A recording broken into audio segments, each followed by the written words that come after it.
성경의 땅과 문화로 읽는 성경 이야기 네 번째 시간입니다. 오늘은요, 성경의 절기 중에서 새해 대속제일 초막절에 대해서 알아볼 예정입니다. 대속제일 초막절 다 들어보셨을 거예요. 초막절은 다른 말로 장막절이라고 하죠. 그래서 이 대속제일과 초막절을 통해서 요한복음 8장에 나오는 왜 유대인들은 가늠한 여자에게 돌을 던지지 못했나를 한번 조명을 해보도록 하겠습니다.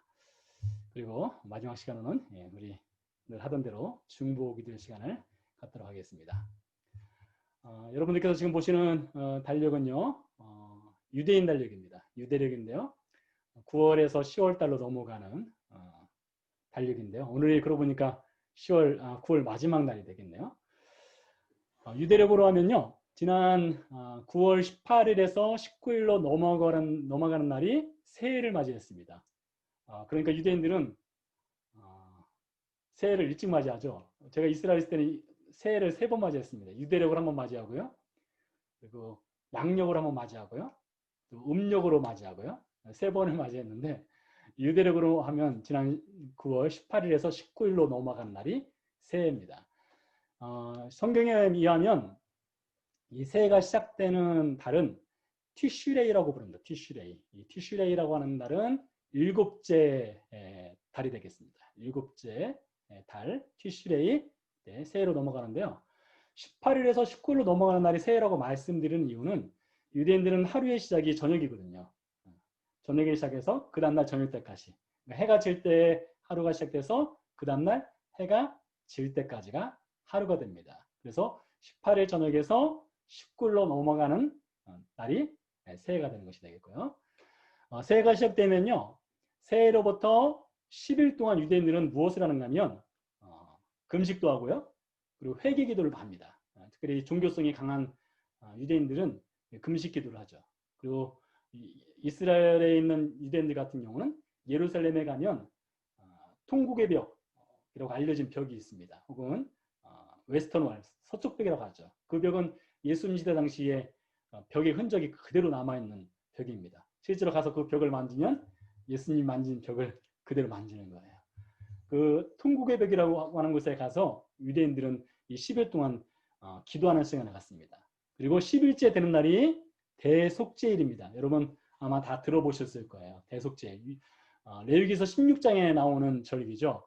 이스라엘 백성이 1년에 한 차례 전 민족이 죄를 용서함 받는 날이죠. 대제사장이 이스라엘 백성의 죄를 가지고 지성소로 들어가서 하나님께 죄를 회개하고 하나님이 용서해 주시는 날, 그날이 대속제일이죠.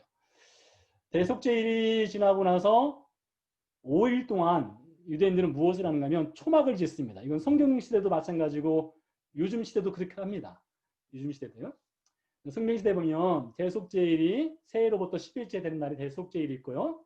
그런 다음에 열심히 5일 동안 초막을 지어요. 텐트를 짓는 겁니다. 그리고 초막절이 시작되는데요. 올해 보니까 올해 초막절은 이제 금요일부터 시작되네요. 금요일부터 시작돼서 토요일로 넘어가는 때가 초막절이 시작되고요.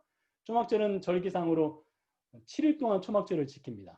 1회 동안 7일 동안 지키고 마지막 날 8일째 되는 날도 안식일로 지킵니다. 여기 보니까 스콧이라고 하는데요. 초막절을요. 이 스콧이 9일날 끝나고요. 그리고 10일날 보면 슈미니 아치에르트라고 부르는데 이것은 큰 모임이라는 뜻입니다. 8째 날 큰 모임이라는 뜻인데요. 성경에도 보면은 이 초막절 마지막 날 안식일로 정하여서 모이게 돼 있죠. 그래서 초막절은 7일 동안 지키고 그리고 초막절이 끝난 다음에 한 번 더 안식일로 지키면서 모여서 하나님께 예배를 드리는데 올해 같은 경우는 10월 10일 날이 또 이스라엘 백성들이 모여서 운집에서 함께 예배를 드리는 날이 되겠습니다. 자, 새해를 기억하시고 대속제를 기억하시고 초막절을 기억하시고요. 이제 넘어가 보도록 하겠습니다. 좀 더 구체적으로 해보겠는데요. 이 새해를 히브리 말로는 로시 하샤나라고 부릅니다. 로시 하샤나. 로시란 말은 머리입니다. 머리. 로시는 머리. 하샤나면 그 해를 뜻합니다. 해. 그러니까 풀어 말하면 한 해의 머리가 되겠죠. 새해는 한 해의 머리. 새해가 시작되고 며칠 동안 회개한다고요? 이거 빼놨네요. 새해가 시작되면 새해가 시작되는 것을 알리는 의식이 있습니다. 그날을 나팔절이라고 부르는데요. 레위기서 23장에 나오고 있습니다. 여호와께서 모세에게 일러 가라사대 이스라엘 자손에게 고하여 이르라. 7월 즉 티시레이입니다. 티시레이 월 그달 1일로 안식일을 삼을지니 이날 나팔을 불어 기념할 날이요 성회라 아무 노동도 하지 말고 여호와께 화제를 드릴지니라. 그래서 이스라엘 백성들은 새해가 시작되면 나팔을 불어요. 지금도 마찬가지인데요. 나팔을 쭉 불면서 이제 새해가 시작됐다라는 것을 알리는 것이 되겠죠. 그런 다음에 10일을 보냅니다. 10일째 된날이 말씀드린 대속죄일 절기가 되는 것이죠. 이스라엘 모든 절기 중에 어쩌면 가장 중요한 절기라고 볼 수가 있는 절기가 대속죄일 절기인데요. 히브리 말로는 욤 키푸르라고 부릅니다. 욤 키푸르. 욤이라고 하는 말은 날이란 뜻이고요. 키푸르 이것은 닦아낸다, wipe out, 닦아낸다 말도 있고 커버, 덮는다 라는 뜻도 있습니다. 그래서 욤 키푸르 대속죄일 절기를 성경에 보면 지켰죠. 자, 그런 다음에 며칠 동안 이제 장막을 만들게 됐는데 그 전에 욤 키푸르 내용을 좀 보도록 하겠습니다. 대속죄일 되면요. 송아지와 순양을 잡습니다. 대제사장은 이렇게 코튼으로 된 옷을 입고요. 그리고 몸을 정결하게 닦고요. 그리고 이제 백성들의 죄를 속죄하기 위해서 순년소 2마리 그 번제물로 쓸 순양을 가져가죠. 제비뽑기랍니다. 한 마리는 잡아서 하나님께 드리고 다른 한 마리는 광야로 내보내기 위한 제비를 뽑아요. 아사셀에게 보낸다고 하죠. 대제사장이 소 머리에다가 손을 얹고 자신의 죄를 전가하는 기도를 합니다. 그리고 이 소를 죽여요. 그리고 피를 뽑아내죠. 그리고 하나님의 법궤의 지성소로 들어가서 향기로운 향을 피웁니다. 이 향이 없으면 지성소로 들어갈 수가 없습니다. 먼저 향기로운 향을 피우고 그러고 나서 잡은 짐승의 피를 가지고 지성소로 들어가는 거죠. 들어가서 7번 피를 뿌립니다. 법궤 위에 이렇게 7번 피를 뿌리게 돼 있어요. 레위기서 16장 내용을 지금 순서대로 해보는 겁니다. 그리고 수송아지와 염소피를 법궤 제단 뿌리에 이렇게 바릅니다. 남은 피는 성막 동쪽에 버리고요. 그런 다음에 아세살로 광야로 보내는 염소가 있습니다. 염소를 보내기 전에 백성의 죄를 전가해서 보내죠. 그리고 마지막 의식으로는 번제를 합니다. 이렇게 대속죄를 되면은 이렇게 짐승을 잡아서 피의 제사를 드림으로써 이스라엘 백성들이 하나님으로부터 속죄함을 받는 의식, 1년에 한 번 있는 아주 중요한 절기를 이 대속죄일 날 지키게 되고요. 그러고 나서 5일 동안 초막을 짓는 작업을 하고요. 그리고 7일 동안 초막절을 지키고 마지막 8일째 한 번 더 모여서 안식일을 지킨다 했습니다. 자, 이렇게 절기를 지키는데요. 초막절을 잠시 보도록 하겠습니다. 이 초막절 절기도 이스라엘 절기 6월절이 있고요. 그리고 맥추절이 있고 초막절, 3대 절기, 아주 중요한 절기죠. 그 중에서 초막절 내용을 좀 더 살펴보도록 하겠는데요. 이 초막절에 관해서는 레위기서 23장하고 신명기 16장에 등장을 하는데요. 노란색으로 하이라이트된 부분을 좀 보시기 바랍니다. 아무 노동도 하지 말며 너희는 어떤 노동도 하지 말며 반복해서 말하고 있죠. 그 첫날에도 안식하라. 즉 아무 노동도 하지 마라. 8잔에도 안식하라 했습니다. 그러니까 이 초막절을 맞이하게 되면 아무 노동도 하지 말고 안식하라 했던 것이죠. 여러분 이것이요. 오늘 우리가 볼 때는 일주일에 한 번 하루 쉬는 것, 일주일에 이틀 쉬는 것, 당연한 거 아니야? 이렇게 생각할 수 있을지 모르겠으나 구약성경 시대 당시에 노동을 하지 않는다, 안식한다. 이것은 정말로 혁명적인 생각입니다. 그런 일은 있을 수가 없어요. 왜냐하면 고대 근동이라든가 이집트에는 이스라엘 백성들이 살았던 이집트 그리고 아브라함이 살았던 메소포타미아 지역 거기에는 안식의 개념이 없어요. 전에 제가 설교할 때 한번 인용을 했던 걸로 기억을 하는데요. 고대 근동의 신들이 사람을 창조한 목적이 무엇이냐? 자신들은 편히 쉬고 인생들에겐 노동을 시키기 위해서 창조했다겠습니다. 그러니 사람이 노동을 하지 않으면 신이 노동을 해야 되잖아요. 그래서 사람에게는 노동을 끊임없이 시키고 안식, 노동을 쉬는 것은 신의 복이었습니다. 그런데 하나님께서 이스라엘 백성들에게 명한 것은 무엇이냐? 너희도 신의 안식에 동참하라. 이것을 명하신 것이죠. 고대 근동 사람들한테는 도저히 이해할 수 없는 것을 하나님께서 이스라엘 백성들에게 선물로 주셨던 것이죠. 하나님께서 창조할 때도 마찬가지 아니겠습니까? 창조할 때도 제7일째 되는 날 하나님이 쉬셨죠. 그래서 하나님의 창조의 그 쉬는 날에 인간들로 하여금 들어와서 하나님의 창조의 역사를 같이 누리고 행복하게 기쁘게 하나님과 함께 그 인간의 존엄성이 있는 그 권리를 누리도록 하셨죠. 그게 레위기서 23장에 나오고 있고요. 신명기 16장에 보면 이 초막절을 지키는데 좀 포커스를 좀 다르게 보고 있습니다. 이 초막절을 지킬 때 어떻게 지켜야 되느냐, 하이라이트된 부분만 보겠습니다. 너와 네 자녀와 노비와 네 성중에 거하는 내 유인과 객과 고아와 과부와 함께 즐거워하라 했습니다. 이 초막절은 추수를 한 후에 지키는 절기거든요. 예, 추수를 한 다음에 그 추수한 거 가지고 혼자 먹지 말고 같이 더불어 살아라. 이게 초막절의 의미로 하나님께서 이스라엘 백성들에게 명하신 것이죠. 여러분 혹시 설교 기억하실지 모르겠는데요. 만나 사건을 통해서 많이 거둬도 남지 않고 적게 거둬도 부족하지 않았다. 왜요? 서로 나눠주니까요. 그게 초막절의 의미라는 거예요. 혼자 먹지 마라. 같이 먹고 같이 살아라. 더불어 살아라. 이렇게 초막절의 의미를 갖고 지키라는 것이죠. 그래서 초막절은 두 가지 의미가 있습니다. 하나님의 안식에 동참하는 의미. 두 번째는 더불어 사는 의미. 초막절을 지키도록 했는데요. 자, 이렇게 초막절을 지키는데요. 요한복음 7장에 보면 이미 읽고 오셨겠지만 초막절 사건이 등장을 합니다. 요한복음 7장 2절에 보면 유대인의 명절인 초막절이 가까운지라 했습니다. 유대법에 의하면 절기 그 율법에 의하면 유대 남자들은 6월절, 맥추절, 초막절을 맞이하면 전부 다 예루살렘에 올라가서 절기를 지키도록 되어 있죠. 물론 안 간 사람들도 분명히 있을 겁니다. 그렇지만 기본적으로 그런 절기를 지키도록 되어 있는데 유대인의 명절이 초막절에 가까웠을 때 예수님의 동생들이 예수님께 그러죠. 당신도 올라가서 당신 이중 유명하니까 가서 당신 유명세 한번 떨쳐보시오. 이렇게 얘기하죠. 그러면서 성경 저자 요한이 그렇게 말합니다. 아직 예수님의 동생들이 예수님을 믿지 않았기 때문에 지금 엉뚱한 얘기한다. 뭐 그런 얘기 하는데요. 예수님이 초막절 중간쯤 되었을 때 올라갑니다.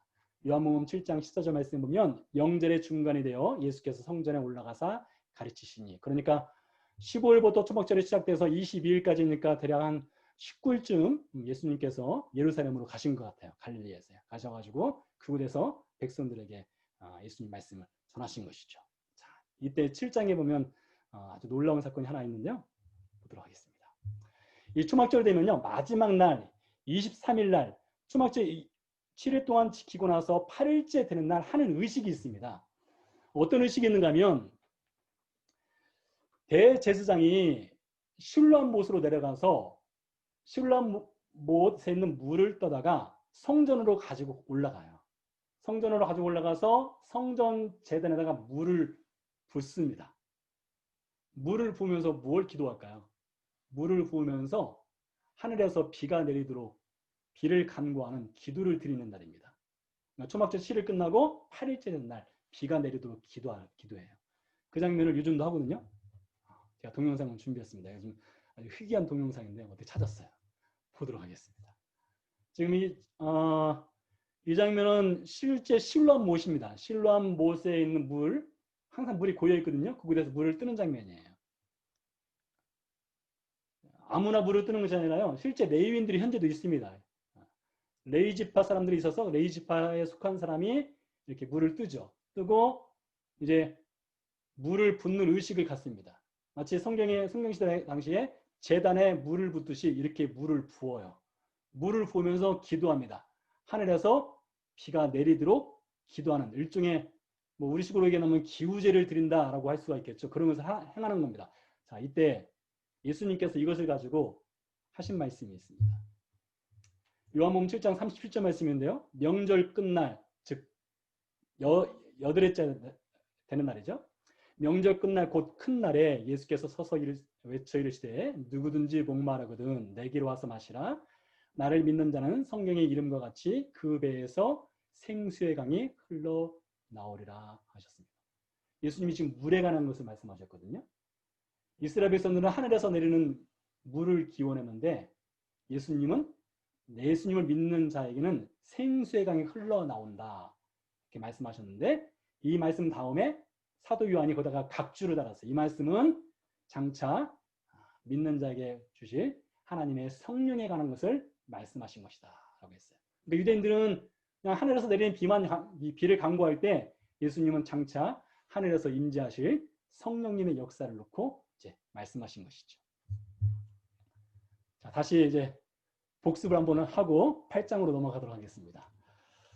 자, 로시 하샤나 새해라겠죠? 새해 첫날이 시작될 때 나팔을 분다겠습니다. 그래서 이날을 나팔절이라고 부른다겠어요. 그리고 10일 동안 회개기도 한다겠죠? 회개기도가 나서 욤키프로 대속죄일 날 지성소에 들어가서 이스라엘 백성들의 죄를 속죄하고요. 속죄가 끝난 다음에 있는 절기가 장막절 혹은 초막절 절기가 있는 것입니다. 이것을 잘 기억하세요. 대속죄일이 없으면 초막절은 있을 수가 없습니다. 그래서 이 초막절이라고 하는 절기는요. 안식의 기쁨도 있고요. 그리고 더불어 사는 기쁨도 있지만은 하나님께서 죄를 용서해 주셨기 때문에 용서에 감사하는 의인이 된 거예요. 죄인에서 의인으로 이제 바뀐 겁니다. 그래서 감사하는 절기가 또 초막절 절기가 되기도 하거든요. 자, 이것을 가지고요. 요한복음 8장으로 가보도록 하겠습니다. 하나 빼놨네요. 마지막 날 하늘에서 비가 내리는 걸 또 간과한다겠죠. 자, 요한복음 8장에 가면은 아주 유명한 사건이 하나 등장을 합니다. 예수님께서 성전에 가셨을 때에 서기관과 바리새인들이 간음하다가 현장에서 붙잡힌 여인을 예수님께 데려왔습니다. 그리고 모세 율법에 의하면 이 여인을 돌로 쳐 죽이라고 했는데 당신이라면 어떻게 하겠느냐라고 물었습니다. 당연히 율법적으로 한다면 돌에 맞아 죽어야 되는 여인이었죠. 그때 예수님께서 아주 유명한 말씀을 하시죠. 이에 일어나 이르시되 너희 중에 죄 없는 자가 먼저 돌로 치라 했습니다. 너희 중에 죄 없는 자가 먼저 돌로 치라. 그랬더니 이 사람들이 양심의 가책을 느껴 어른으로 시작할 젊은이까지 하나씩 나가고 오직 여자와 예수님과 여자만 남았다라고 되어 있습니다. 자, 너희 중에 죄 없는 자가 먼저 돌로 치라 이 말씀과 절기를 한번 연결시켜서 한번 바라보시기 바랍니다. 이스라엘 백성들은 지금요, 이 요한복음 8장 사건이 언제쯤 있었던 사건인가 하면 초막절 끝나고 바로 직후쯤에 있었던 사건입니다. 그러니까 이스라엘 백성들이 초막절을 지켰고요. 초막절 바로 앞에 이들은 대속죄일 절기를 지켰습니다. 대속죄일 절기를 통해서 그들은 죄사함을 받았어요. 죄인에서 의인이 된 겁니다. 하나님께서 동물의 피를 가지고 그들의 죄를 완전히 속죄해줘서 의인이 된 거예요. 그들에게는 죄가 없어야 됩니다. 죄가 없는 가운데서 기쁨과 감사함으로 초막절 절기를 지켰어요. 그렇다면 예수님께서 너희 중에 죄 없는 자가 먼저 돌로 치라 했을 때에 우리 대속죄를 지켰습니까? 우리 대제사장이 동물의 피를 가지고 지성소에 들어가서 하나님께 속죄하고 우리 죄를 하나님께서 용서해 주셨습니까? 죄가 없으니까 어떻게 될까요? 돌로 쳤어야 되죠. 근데 돌로 치지를 못합니다. 양심의 가책을 느꼈다고 말하고 있어요. 왜 그랬을까요? 그러니까 여러분 이것을 통해서 무엇을 볼 수 있는가 하면 동물의 피가 결국에는 그들이 늘상 수천 년에 걸쳐서 동물의 피를 가지고 성전에 들어가 하나님께 속죄한다 하였지만 그 동물의 피가 자신의 죄를 완전히 속죄하지 못한다는 것을 유대인들 스스로가 알고 있는 것입니다. 자, 그래서 히브리서 저자는 그것을 가지고 이렇게 얘기하고 있습니다. 이게 참 예수 그리스도의 보혈의 능력이 있는데요. 이 제사들에는 여기서 말하는 제사들이라는 것은 욤키푸르를 말합니다. 해마다 죄를 기억하게 하는 것이 있나니 이는 황소와 염소의 피가 능히 죄를 없이 하지 못함이라 하겠습니다. 히브리서 저자도 알고 있었던 거예요. 이스라엘 백성들이 해마다 지성소에 들어가서 동물의 피를 잡아서 하나님께 드리고 나오지만 드리고 나와서 그들이 죄를 용서받았다라고 확신 있고 믿음이 있어야 되는데 사실 없다는 것을 증명하는 것이죠. 제사장마다 매일 서서 섬기며 자주 같은 제사를 드리되 이 제사는 언제나 죄를 없게 하지 못하거니와. 분명하고 자명하게 히브리서 저자가 이 얘기를 하죠. 그러면서 뭐라고 합니까? 오직 그리스도는 죄를 위하여 한 영원한 제사를 드리고 하나님 우편에 앉으사. 그러니까 히브리서 저자가 하는 얘기는 그 어떤 동물의 피로도 인간의 죄를 용서할 수 있는 능력은 없다. 그것은 단순히 그림자에 지나지 않고 예수 그리스도의 피만이 영원한 속죄의 제사를 드릴 수 있다라고 선언하는 것이죠.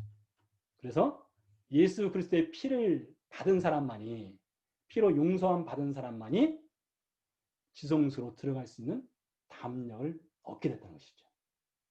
이것을 통해서 요한복음 8장 사건을 단순히 양심의 가책을 느껴서 유대인들이 돌을 놓고서 돌아갔다, 그것이 아니라 유대인들 스스로가 동물의 피로는 자신들의 죄가 속죄함 받지 못한다는 것을 예수님이 그 말씀하실 때 혹은 그전에도 이들이 늘 알고 있었다는 것이죠. 보너스로 하나만 더 하겠습니다. 여러분 지금 보시는 것은 법궤입니다. 우리가 법궤라고 보통 말하는데요. 사실 이 법궤는 좀 구분을 줄 필요성이 있어요. 법궤라는 것이 있고 속죄소라는 것이 있는데요. 이렇게 구분을 줄 수 있습니다. 아래쪽은 법궤입니다. 여러분 이 안에 들어가는 거 아시죠? 십계명이 들어가고요. 아론의 쌍난 지팡이가 들어가고요. 그리고 뭐 들어가죠? 만나 항아리가 들어가죠. 이렇게 법궤가 있고요. 법궤를 덮는 것이 있는데요. 그게 속죄소라는 것입니다. 속죄소. 우리말로 속죄소 하면은 이게 느낌이 잘 오지 않아요. 느낌이 잘 오지 않은데 속죄소라는 말은 다른 말로 하면 국률의 보좌입니다. 국률. 국률로 덮어주는 거예요. 국률. 그러니까 이렇게 되는 겁니다. 법은요, 밑에서 우리를 고발합니다. 이 사람 죄 지었으니까 죽어야 돼 하고 고발하잖아요. 하나님께서 이 법이 올라올 때마다, 법으로 사람을 고발할 때마다 위에서 뭘 가지고 눌러 내리시는가 하면 하나님의 국률로 그걸 덮는 거예요. 여러분 우리가 율법 앞에 우리 자신을 세우게 되면은 그 누구도 율법 앞에서 우리가 의인이라고 말할 사람 아무도 없죠. 그래서 우리는 율법 앞에 서면은 우리가 죄인이라는 것이 너무나 분명하게 드러납니다. 근데 하나님의 그 속죄하심, 그 어토먼트가 그 율법으로 올라오는 것을 위에서 덮어주는 겁니다. 덮어주는 거예요. 그래서 하나님의 궁율 때문에 우리가 살아가고 있다라고 말씀드릴 수가 있겠죠. 이것도 마찬가지로 요한복음 8장으로 그대로 적용을 시켜볼 수 있습니다. 유대인들은 예수님께 와서 모세 율법에 의하면 이 여자를 돌로 치는 것이 마땅하다라고 법을 이렇게 끌어올리죠. 그때 예수님께서 끌어올리는 법을 예수님의 피로 덮어주시죠. 그래서 그 여인도 살고 그 여인과 같은 우리도 용서함 받고 하나님의 자녀가 된 것 아니겠습니까? 자, 여기까지고요. 적용을 뭘로 할까 하다가요. 우리가 속죄의 궁유를 받았잖아요. 속죄의 궁유를 받았으니까 우리 역시 주님 말씀하신 대로 풍성한 궁유를 베푸는 우리 그리스도인들이 돼야 되지 않을까 이런 생각이 듭니다. 궁유를 많이 받은 사람은요. 많이 나눠줍니다. 궁유를 적게 받은 사람은 조금밖에 못 나눠줘요. 우리는 생명을 얻는 궁유를 받았잖아요. 그러니까 우리도 많은 사람들에게 풍성한 궁유를 나눠줘야 되는 그리스도인이 돼야 되겠다라는 것을 한번 적용을 해봤습니다. 자, 중보기로 넘어가기 전에 질문 있으면 질문 받겠습니다.